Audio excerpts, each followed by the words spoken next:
Hi everyone, welcome back to the Investing Iguana, where we talk about all things related to personal finance and investing. I'm your host, Iggy, and today we have a very interesting topic to discuss. Is it possible to retire in Singapore with just $1,000 a month? Singapore is a small but prosperous country in Southeast Asia, known for its high standard of living, multicultural society, and impressive skyline. It's also one of the most expensive places to live in the world, ranking second only to Hong Kong in the 2020 Mercer Cost of Living Survey. So how can anyone afford to retire here on a shoestring budget? Well, the answer is not so simple. It depends on many factors, such as your lifestyle, your health, your housing situation, and your expectations.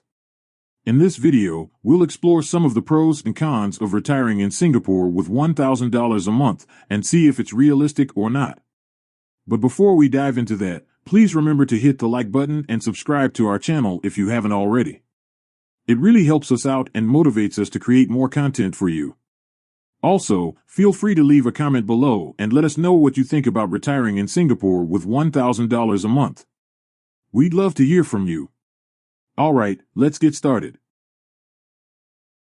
First of all, let's define what we mean by $1,000 a month.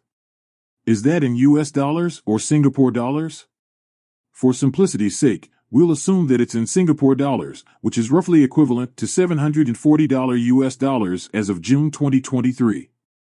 That means you'll need about $12,000 Singapore dollars or $8,880 US dollars per year to live on. Now, let's look at some of the major expenses that you'll have to deal with as a retiree in Singapore. Housing. Housing is probably the biggest expense for most people in Singapore, especially if you want to live in the city center or near public transportation. According to Numbeo, a cost of living database, the average rent for a one-bedroom apartment in central Singapore is about $2,507 per month, and for a three-bedroom apartment it's about $5,098 per month. That's way beyond our budget of $1,000 per month. So what are the alternatives? Well, you could try to find a cheaper place in the outskirts of the city, but that would mean sacrificing convenience and accessibility. You could also try to share an apartment with other people, but that would mean compromising on privacy and comfort. You could also try to buy your own property, but that would require a huge upfront investment and a long-term commitment. Another option is to apply for public housing from the Housing and Development Board, HDB, which is subsidized by the government and offers affordable flats for Singaporeans. However, there are some eligibility criteria that you have to meet, such as being married or having children or parents living with you. You also have to wait for several years before you can get a flat allocated to you. So unless you already own your own home or have access to public housing, housing is going to be a major challenge for retiring in Singapore with $1,000 a month. Healthcare. Healthcare is another important expense for retirees, as they tend to have more health issues and need more medical attention. Singapore has one of the best healthcare systems in the world, ranked second by NOAM's Healthcare Efficiency Index. However, it's not free for expats or foreigners. You'll have to pay for your own healthcare insurance and out-of-pocket expenses. According to Pacific Prime, an insurance broker, the average cost of health insurance for expats in Singapore is about $300 per month. That's already 30% of our budget gone. And that doesn't include any copayments or deductibles that you may have to pay when you visit a doctor or hospital. Of course, you could try to save money by opting for cheaper plans or public hospitals, but that would mean lower coverage or longer waiting times. You could also try to rely on your home country's healthcare system if you have one, but that would mean traveling back and forth whenever you need medical care.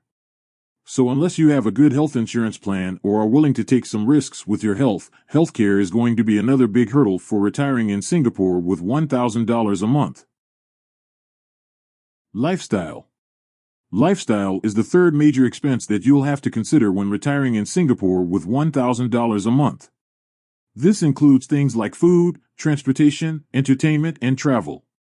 Singapore has a lot of options for food lovers, from hawker centers and food courts that offer cheap and delicious local dishes, to fine dining restaurants and cafes that cater to more sophisticated tastes. However, eating out can still add up quickly if you do it often. According to Numbeo, the average cost of a meal in an inexpensive restaurant is about $10, and in a mid-range restaurant it's about $40. That means you could easily spend $300 to $1,200 per month on food alone. Transportation is another expense that you'll have to factor in, especially if you don't live near your desired destinations.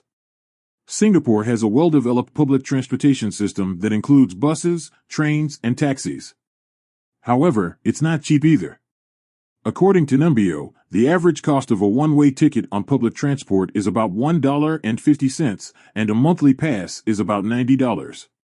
That means you could spend $45 to $180 per month on transportation alone. Entertainment is another expense that you'll have to budget for, especially if you want to enjoy your retirement and have some fun. Singapore has a lot of attractions and activities for all kinds of interests, from museums and parks to casinos and nightclubs. However, they're not cheap either. According to Numbeo, the average cost of a movie ticket is about $10, and a cocktail in a downtown club is about $15. That means you could spend $40 to $600 per month on entertainment alone. Travel is another expense that you may want to include in your retirement plan, especially if you want to explore other countries and cultures. Singapore is a great hub for traveling around Asia and beyond, as it has many flights and connections to various destinations. However, it's not cheap either. According to Skyscanner, a flight comparison website, the average cost of a round-trip flight from Singapore to Bangkok is about $200, and to Tokyo it's about $600. That means you could spend $200 to $1,200 per month on travel alone. So unless you have a very frugal lifestyle or are willing to compromise on your quality of life, lifestyle is going to be another significant challenge for retiring in Singapore with $1,000 a month. So is it possible to retire in Singapore with just $1,000 a month? Well, technically yes, but practically no. It would be very difficult to cover all your basic needs and wants with such a low budget unless you have some other sources of income or support. For example, you could try to supplement your income by working part-time or online, or by investing your savings wisely. You could also try to reduce your expenses by living with family or friends, or by applying for government subsidies or schemes. You could also try to adjust your expectations and be content with what you have.